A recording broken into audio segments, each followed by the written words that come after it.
Welcome to our updated guide on how to reply to a message on WhatsApp group. In this video, we will walk you through the simple steps to quickly reply to a message in a group chat on WhatsApp. First, open WhatsApp on your Android device. Once you have opened the app, navigate to the group chat that includes the message you want to reply to. Next, swipe right on the message you want to reply to. This action will automatically quote the message, making it clear to everyone in the group which message you are responding to. Now it's time to type your response beneath the quoted message. You can take this opportunity to provide your input, answer a question, or simply engage in the conversation with your group members. Once you have typed out your reply, simply tap the send arrow icon.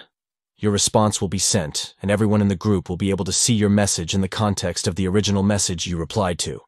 And there you have it. With just a few simple steps, you can easily reply to a message in a WhatsApp group chat.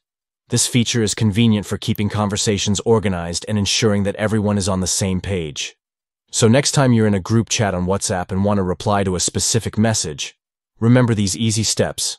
Open the app, swipe right on the message, type your response, and tap the send arrow icon.